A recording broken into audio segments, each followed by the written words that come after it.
Gayatri PG college Sanchore की online class में आप सभी विद्यार्थियों का स्वागत है। प्रिय विद्यार्थियों, नमस्कार। बीए प्रथम वर्ष राजनीति विज्ञान विषय में हमारे थ्योरी सेक्शन से हम प्रमुख राजनीति विज्ञान की जो अध्ययन पद्धतियां हैं उनका अध्ययन कर रहे हैं।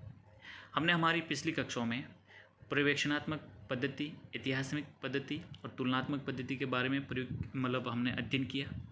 आज हम कुछ आगे की जो अध्ययन पद्धतियाँ हैं उनको विस्तार से अपन समझते हैं। तो आइए शुरुआत करते हैं। प्रयोगात्मक पद्धति। देखिए, राजनीति विज्ञान का अध्ययन विषय मानव होने के कारण इस विषय में प्रयोग के लिए वैसा स्थान नहीं है जैसा अन्य विज्ञान में होता है, जैसे भौतिक विज्ञान में होता है, रसायन विज्ञान में होता है, जीव विज्ञान में होता है। इस प्रकार का प्रयोग हमारे राजनीति विज्ञान में नहीं होता है। क्यों? क्योंकि हमारे राजनीति विज्ञान की जो विषय वस्तु है, जो अध्ययन किया जाता है, वो है हमारा मानव। ठीक है, तो मानव एक गतिशील विचारवान प्राणी है। ये हमेशा एक समान नहीं रहता, इसलिए एक समान निष्कर्ष नहीं निकाल सकते, एक प्रयोग हम नहीं कर सकते। लेकिन फिर भी राजनीति विज्ञान में कुछ ऐसे प्रयोग किए जाते हैं और इस विषय के अंतर्गत किए जाने वाले प्रयोगों की विशेष प्रकृति होती है। आई बात समझ में? जो कुछ कॉमन डिसीजन या डिस्कशन या कॉमन उस प्रयोग के द्वारा कुछ निष्कर्ष निकाले जा सकते हैं। गिलक्रेस्ट कहते हैं कि भौतिक शास्त्र और रसायन शास्त्र में जो प्रयोग विधि है वे यद्यपि राजनीतिक शास्त्र में पूरी तरह लागू तो नहीं हो सकती, किंतु फिर भी राजनीतिक शास्त्र अपने विशिष्ट प्रकार के प्रयोग के लिए काफ़ी गुंजाइश रखता है। किस प्रकार से समझते हैं? यदि प्रयोग शब्द को व्यापक अर्थों में लिया जाए तो ये कहा जा सकता है कि राजनीति विज्ञान में निरंतर रूप से प्रयोग होते रहते हैं। आप प्रयोग की बात करेंगे तो प्रयोग नॉर्मल शब्द है, क्योंकि राजनीति विज्ञान में हमेशा से नित्य नए प्रयोग होते रहते हैं। राजनीति विज्ञानी के लिए संपूर्ण विश्व एक प्रयोगशाला है, क्योंकि राजनीतिक व्यवस्था, संस्थाओं, विभिन्न प्रकार के दबाव समूह, हित समूह का जो भी अपन डिस्कशन कर रहे हैं, गैर परंपरागत में सब कुछ अलग अलग का, तो आप समझेंगे हर समय एक प्रतिदिन है और राजनीतिक क्षेत्र में दिन प्रतिदिन परिवर्तन भी होते रहते हैं। वे राजनीति विज्ञान के प्रयोगित हैं और क्या है। इसलिए काम्टे कहते हैं कि राज्य के अंतर्गत किया गया प्रत्येक परिवर्तन एक प्रयोग होता है। इस प्रकार गिलक्रेस्ट के शब्दों में कहें कि शासन के ढांचे में किया गया कोई परिवर्तन, प्रत्येक नया कानून और प्रत्येक युद्ध राजनीति विज्ञान में एक प्रयोगी होता है। मैरियम का विचार करें तो राज्य के पास अन्य किसी भी संस्था की अपेक्षा प्रयोग के लिए बहुत अधिक सामग्री होती है। सेना, विद्यालय, सार्वजनिक सेवाओं, सार्वजनिक संस्थाओं की एक लंबी कतार प्रत्येक स्वरूप में उसके नियंत्रण में होती है और उसकी इच्छानुसार प्रयोग में कार्य में लाई जा सकती है। आई बात समझ में? राजनीति के क्षेत्र में किए गए इस प्रकार के प्रयोगों के अनेक उदाहरण दिए जा सकते हैं। आप देखिए, 1919 के भारत शासन अधिनियम के अंतर्गत प्रांतों में द्वैध शासन की स्थापना की गई, जिसकी असफलता देखकर 1935 के कानून द्वारा उसका अंत कर दिया गया। आप सभी को पता है, भारतीय राज्यसभा ये सब पढ़ा है। इसी प्रकार से अक्टूबर 1959 में भारतीय संघ के राजस्थान राज्य में लोकतांत्रिक विकेंद्रीकरण अर्थात जिसको पंचायती राज कहते हैं कि योजना अपनाया गया, जिसकी सफलता देखकर भारतीय संघ के सभी राज्यों में अपनाया गया। 1960 से 90 के काल में स्थानीय स्वशासन की समस्त व्यवस्था में जो कमियां देखी गई उसको दृष्टि में रखते 73वें संविधान संशोधन के द्वारा पंचायती राज और शहरी स्थानीय स्वशासन को संवैधानिक मान्यता दी गई। फ्रांस में जब संसदीय शासन के परिणामस्वरूप निरंतर राजनीतिक अस्थिरता बने रही तो अध्यक्षात्मक शासन के कुछ तत्वों को मिलाकर प्रयोग किया, जो बहुत कुछ सीमा तक सफल रहा। तो ये सब प्रयोगी तो हैं और क्या है कि कोई व्यवस्था एक जगह लागू करते हैं, सफल होती तो आगे बढ़ाते, नहीं तो वहीं रोक लेते हैं। तो राजनीति विज्ञान में हर समय हर कार्य दिन प्रतिदिन प्रयोग की प्रक्रिया से ही गुजरते हैं। ठीक है, तो बिल्कुल प्रयोगात्मक तरीका अपनाया जा सकता है राजनीति विज्ञान में। फिर भी इसकी कुछ सीमा है। किस प्रकार से हैं कि जो कुछ भी हम बिल्कुल भौतिक विज्ञान में करते हैं, रसायन विज्ञान में करते हैं, ऐसा हमारे यहाँ संभव नहीं, क्योंकि हमारी विषय वस्तु वहाँ निर्जीव पदार्थ है और यहाँ पर सजीव पदार्थ है। दोनों में बहुत बड़ा डिफरेंस है। तो क्या क्या सीमाएँ देखिए। पदार्थ विज्ञान, जिसको अपन जो भौतिक रसायन विज्ञान से समझ सकते हैं, इसमें प्रयोगकर्ता का परिस्थिति पर पूर्ण नियंत्रण होता है और वह मनचाही परिस्थितियां उत्पन्न कर सकता है। लेकिन राजनीति विज्ञान में देश काल की परिस्थितियां इच्छानुसार निर्धारण करना संभव नहीं है। प्रयोगकर्ता को पूर्व निश्चित परिस्थितियों के अंतर्गत रहते हुए कार्य करना होता है। दूसरा, राजनीति विज्ञान में पूर्णतया प्रामाणिक मापन व्यवस्था का भी अभाव है। मानवीय प्रकृति की परिवर्तनशीलता के कारण पूर्णतया प्रामाणिक मापन व्यवस्था अपनाना संभव भी नहीं है।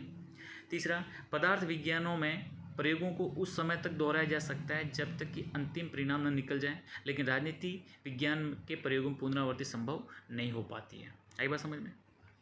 तो ये इसकी सीमा है। फिर भी कुछ सावधानी, ये प्रयोग, इस पद्धति को लागू करते समय कुछ सावधानियां भी आवश्यक हैं। किस प्रकार की? प्रयोगकर्ता के व्यक्तिगत दृष्टिकोण और भावना का प्रयोग के से अलग रखा जाना चाहिए, अन्यथा बहुत अधिक त्रुटियां निष्कर्ष निकाले जाने की आशंका रहती है।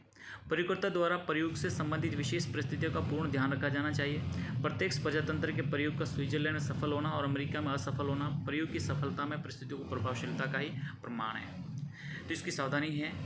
अगली हमारी जो पद्धति है वो है दार्शनिक पद्धति। ठीक है, देखिए दार्शनिक पद्धति, फिलोसॉफिकल मेथड। देखिए उपयुक्त जो भी पद्धतियाँ हैं वो आगमनात्मक है, उनमें तथ्यों का आधार पर अध्ययन किया जाता है, किंतु दार्शनिक पद्धति वो निगमनात्मक है, क्योंकि इसके अंतर्गत तर्क और कल्पना को अधिक आश्रय लिया जाता है। आई बात समझ में? दार्शनिक पद्धति में तर्क और कल्पना दोनों को उसमें स्थान दिया जाता है। उपयुक्त सभी पद्धतियाँ विशेष अवस्थाओं के आधार पर अपने अपने नियमों की प्रतिष्ठा करती हैं, परंतु दार्शनिक पद्धति अपने प्रतिष्ठित नियमों के प्रकाश में विशेष अवस्थाओं की व्याख्या करती हैं। दार्शनिक पद्धति राज्य के लक्षण अथवा उद्देश्य के संबंध में कुछ पूर्व निर्धारित धारणाओं को लेकर चलती हैं। इसके बाद निश्चित करती हैं कि उन उद्देश्यों की सिद्धि के लिए किस प्रकार के कानून अधिक उपयुक्त होंगे और कैसी संस्थाएं अधिक उचित होगी। तत्पश्चात इस आदर्श की स्थिति में प्रकाश विद्यमान कानून और संस्थाओं का मूल्यांकन किया जाता है। देखिए हमारे जो राजनीतिक चिंतन के जो विचारक हैं, जैसे प्लेटो है, थॉमस मोर है, रूसो है, मिल हैं, सिजविक हैं, ब्रेडले हैं, बोसांके हैं, ये सभी जो विचारक हैं इन्होंने दार्शनिक पद्धति को अपनाया। बात प्लेटो की करते हैं तो आपने पढ़ा है कि रिपब्लिक जो प्लेटो की प्रसिद्ध रचना है, थॉमस मोर की यूटोपिया इस पद्धति का अनुपम उदाहरण है। प्लेटो द्वारा दार्शनिक शासक और आदर्श राज्य की कल्पना, मूर के स्वर्गिक राज्य की धारणा, लोक के प्राकृतिक नियम और प्राकृतिक अधिकार की धारणा, रूसो का सामान्य इच्छा की धारणा का प्रतिबंध दार्शनिक पद्धति के आधार पर किया गया है। इस पद्धति में विशेष गुण ये हैं कि इसके द्वारा राजनीतिक चिंतन में आदर्शों का निर्धारण कर राजनीति को नैतिकता के समीप लाने का कार्य किया है। इसके अंतर्गत क्योंकि इस पद्धति में तर्क और विवेक का आश्रय लिया जाता है, यह पद्धति अध्ययन करने के लिए बुद्धि का पर्याप्त विकास भी करती है। ठीक है, तो इस पद्धति में काफ़ी हमारे विचार अपनाते हुए फिर भी उसमें कुछ त्रुटियाँ हैं, कुछ सीमा हैं। देखिए दार्शनिक पद्धति की सबसे बड़ी सीमा है और इसकी सबसे बड़ी गंभीर त्रुटि यह है कि अनेक बार विचारक इस पद्धति को अपनाकर कल्पना की उड़ान भरते समय वास्तविकता से संबंध तोड़ लेता है, बिल्कुल आकाश में उड़ने लगता है या फिर आकाश में महल बनाने लग जाते हैं। इसी कारण उनके द्वारा प्रतिबद्ध विचारों को व्यवहारिक राजनीति में बहुत दूर रखा जाता है, उनको व्यवहारिक राजनीति में नहीं अपनाया जा सकता है। जैसे प्लेटो का रिपब्लिक में और थॉमस मोर की यूटोपिया में ऐसे आदर्श राज्यों का चित्रण किया है जिनका इतिहास और मानव स्वभाव के तथ्यों से तनिक भी कोई संबंध नहीं है। मतलब बहुत काल्पनिक आदर्श राज्य बताए हैं, ऐसा कभी भी हकीकत में संभव हो ही नहीं सकते। ठीक है, इस प्रकार आदर्शवादिता और दार्शनिकता के परिणाम उपयोगी नहीं होते, इसलिए ब्लंटसली कहते हैं कि यह पद्धति कोरी सैद्धांतिक है जिसका तथ्यों से कोई संबंध नहीं रहता है। सिले और जॉन स्टुअर्ट मिल ने भी इस आधार पर इस पद्धति को अशुद्ध और त्याज्य कहा है। ठीक है, फिर भी इस पद्धति को अपनाया जाता है तो कुछ सावधानियाँ भी जरूरी हैं। ये कहते हैं कि दार्शनिक पद्धति को सीमित रूप में अपनाना लगभग अनिवार्य है। ये सत्य है कि हमारा मुख्य लक्ष्य आदर्श राज्य की प्राप्ति है, किंतु ऐसा करते समय यथासंभव क्या होना चाहिए या क्या हो सकता है के साथ समन्वय रखना जरूरी है। ठीक है, 20वीं सदी के लेखकों में जैसे आप देखेंगे कि विट्गेन्स्टाइन, अदेर और राइल ने ठीक इस प्रकार से विचार व्यक्त किए हैं कि ये पद्धति उपयोगी हो सकती है यदि हम केवल आदर्शों में उलझ कर ना रहें। आई बात समझ में? आदर्श रखने हैं लेकिन व्यवहारिक आदर्श रखने हैं, ऐसे आदर्श नहीं जो बिल्कुल भी मतलब पूर्ण नहीं हो सकते या फिर इनको यथार्थ में नहीं बदल सकते। ऐसे आदर्श भी सामने रखकर हमें काम नहीं करना है। ठीक है, तो ये महत्वपूर्ण अध्ययन पद्धतियाँ थी। इसके अलावा कुछ ऐसी पद्धतियाँ हैं जिसका अपन डिस्कशन करेंगे। देखिए जो अन्य पद्धतियों में है, एक है सादृश्य पद्धति। सादृश्य पद्धति में क्या होता है और इसके संबंध में जो गिलक्रास्ट हमारे विचारक हैं उन्होंने ज़बरदस्त तरीके से चर्चा की है। इस पद्धति में व्यापक प्रयोग ब्लंटसली और हर्बर्ट स्पेंसर ने भी किया है। स्पेंसर ने इस पद्धति को अपनाते हुए राज्य और मानव शरीर के बीच कितने सादृश्य ढूंढे, इन सादृश्यों के आधार पर सावयव सिद्धांत प्रतिपादन किया। मतलब उस समानता ऐसे ढूंढी कि जिस प्रकार से मानव शरीर विभिन्न अंगों से मिलकर बना है उसी प्रकार राज्य भी विभिन्न अंगों से मिलकर बनता है, तो उसमें कुछ अवयवों के आधार पर समानता ढूंढी जा जाती है या फिर सावयव सिद्धांत के रूप में उसको प्रतिपादित किया जाता है। राजनीति विज्ञान में ये पद्धति उपयोगी रही है, लेकिन सादृश्य को एकरूपता की सीमा तक नहीं पहुंचा जाना चाहिए। इसके अतिरिक्त डॉक्टर हर्षवर्धन ने कहा है कि इस पद्धति का भी ध्यान रखना चाहिए कि सादृश्य प्रमाण नहीं है, ये तो संभावना का एक सूचक मात्र है निश्चितता के लिए, इसलिए सादृश्य बहुत अधिक भरोसा नहीं किया जाना चाहिए। ठीक है। समानता मतलब जिस प्रकार शरीर के विभिन्न अंगों में एकजुटता, एकरूपता और इस समानता पाई जाती है, उसी प्रकार से राज्य के विभिन्न अंगों में एक समानता के आधार पर इस प्रकार से पद्धति को अपनाते हुए अपने विचार प्रकट करना। अगला है वैज्ञानिक प्रणाली, वैधानिक प्रणाली, ज्यूरिडिकल मेथड। ये जो विश्लेषणवादी न्यायविधि जैसे विलोबी हैं, डिग्विड है, लेवांड है और जेस्लांडर्स हैं या कॉम्बोथेकर हैं, इन लोगों ने इस अध्ययन पद्धति को राजनीतिक अध्ययन में वैधानिक प्रणाली का अपनाने पर बल दिया। यह प्रणाली क्या करती है कि राज्यों की वैज्ञानिक इकाई मानते हैं जिसका कार्य कानून बनाना, उन्हें लागू करना है, और इस प्रणाली के अनुसार राज्य वैधानिक अधिकारों और कर्तव्यों का समूह है। परंतु इस प्रणाली में ये एक दोष है कि इसके द्वारा उन सामाजिक शक्तियों को भुला दिया जाता है जो संविधान, कानून और मानवीय संबंधों के आधार रूप में कार्य करती है। आई बात समझ में? उसको एक वैधानिक कानूनी संस्था के रूप में माना जाता है जिसमें केवल क्या है कि कुछ अधिकार हैं और कुछ कर्तव्य हैं, इनको लेकर चलता है। ठीक है। लेकिन सामाजिक शक्तियों को यहाँ पर स्थान नहीं दिया जाता, इस वजह से उसको सीमित माना जाता है। अगला है स्टैटिस्टिकल मेथड अर्थात सांख्यिकी पद्धति। सांख्यिकी पद्धति में क्या होता है देखिए, इसमें आंकड़ों से संबंधित टोटल डेटा कलेक्ट किया जाता है जो राजनीति विज्ञान में किसी प्रकार का ज्ञान या शोध करने में सहायक होती है। जैसे आप मतदान, जनसंख्या, राष्ट्रीय आय, बहुसंख्यक, अल्पसंख्यक वर्ग की शक्ति, जनमत, प्रचार आदि विषयों के इस संबंध में इस पद्धति का बहुत ही अधिक श्रेष्ठ ढंग से अध्ययन किया जाता है। इस पद्धति के अंतर्गत किसी विशेष के संबंध में आंकड़े तैयार किए जाते हैं और विभिन्न परिस्थितियों के संदर्भ में उन आंकड़ों के आधार पर किसी प्रकार के निष्कर्ष निकाले जाते हैं। और यह पद्धति राजनीति विज्ञान में बहुत ही जबरदस्त तरीके से आप देखेंगे कि व्यवहारवादियों ने प्रयोग किया। राजनीति विज्ञान में सांख्यिकी पद्धति का प्रयोग नितांत स्वतंत्र पद्धति के रूप में नहीं, वरन ऐतिहासिक, तुलनात्मक, दार्शनिक पद्धतियों के सहायक रूप में भी किया जा सकता है। आंकड़े तभी सिद्ध हो सकते हैं जब उनके साथ विवेक और तर्क का भी सही ढंग से प्रयोग हो, समन्वय हो, तभी ये सही ढंग से आगे सही निष्कर्ष निकाले जा सकते हैं। अगला है जीव शास्त्रीय पद्धति, बायोलॉजिकल मेथड। देखिए इसमें क्या होता है, इस पद्धति के समर्थक राज्यों को एक सावयव मानते हैं। सावयव मतलब उसी प्रकार से हमने देखा ना सादृश्य की तरह, उसमें सभी अंगों का मतलब ये पद्धति ये कहती है कि राज्य के संगठन और विकास के साथ एक प्राणी वैज्ञानिक इकाई की समानता स्थापित करते हैं। राज्य के संगठन और राज्य के विकास, शरीर का जिस प्रकार से संगठन होता है और शरीर का जो विकास होता है, अभिवृद्धि होती है, उसी प्रकार से ये मानते हैं कि जिस प्रकार से प्राणी वैज्ञानिक जो इकाई में एक समानता स्थापित करते हैं, उसी प्रकार से यहाँ पर भी संभव है। और इस पद्धति में विशेष रूप से हर्बर्ट स्पेंसर, वर्म्स, स्कैफल और दुर्खिम और गम्प्लाविज ने इस पद्धति को अपनाया। इस पद्धति की त्रुटि ये है कि इस पद्धति के अंतर्गत अपनाई जाने वाली जो मनोरंजक सादृश्यताएँ होती हैं हमें किसी निश्चित निष्कर्ष पर नहीं पहुँचाती। वस्तुतः प्राणी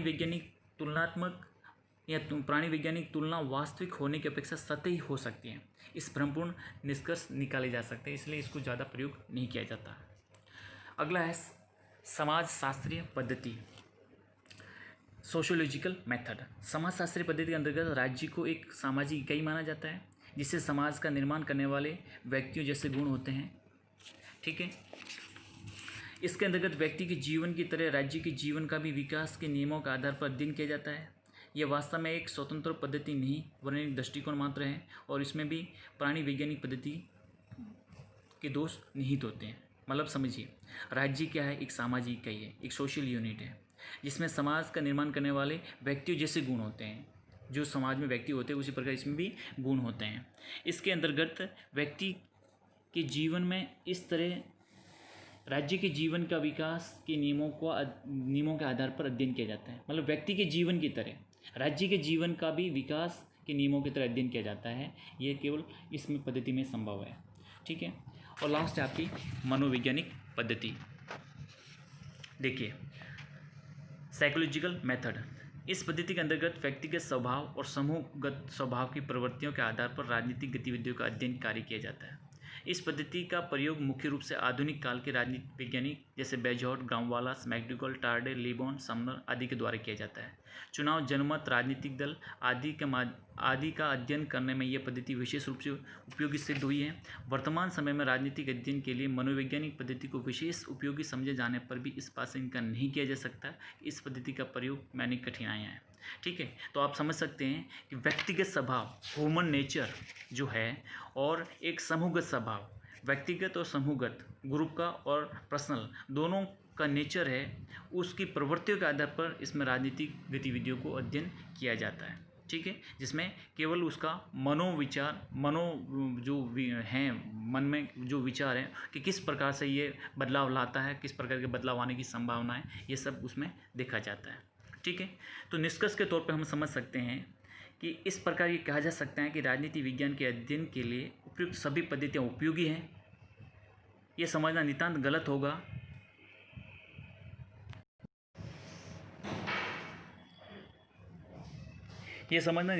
होगा कि इन पद्धतियों में किसी प्रकार का पारस्परिक विरोध है।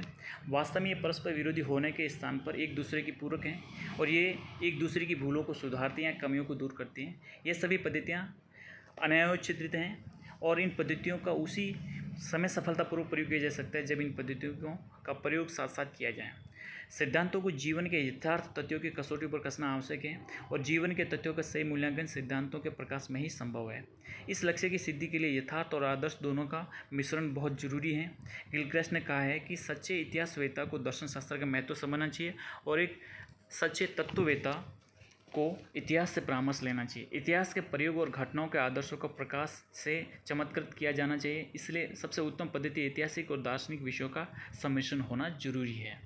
ठीक है, इसलिए न केवल निगमनात्मक आगमनात्मक सिद्धांतों में समन्वय किया जाना चाहिए वरन राजनीति विज्ञान के परंपरागत पद्धतियों और आधुनिक पद्धतियों, जैसे परंपरागत पद्धति कौन कौन सी, ऐतिहासिक, तुलनात्मक, दार्शनिक, और आधुनिक पद्धति आनुभविक वैज्ञानिक, ऐसी पद्धति है। तो ये सभी समन्वय स्थापित करने पर और उन्हें एक साथ अपनाने की चेष्टा की जानी चाहिए। हमारे अध्ययन का मूलाधार परंपरागत पद्धतियाँ ही भी रहेगी, लेकिन वैज्ञानिक पद्धति और प्रविधि अर्थात टेक्निक को अपनाते हुए अधिक संभव सीमा तक वैज्ञानिक परिशुद्धता प्राप्त करने की चेष्टा की जानी चाहिए। तो इस संबंध में ये दोनों को, परंपरागत और आधुनिक दोनों पद्धतियों को समावेश करते हुए अपने अध्ययन को आगे बढ़ाने पर बल देती है।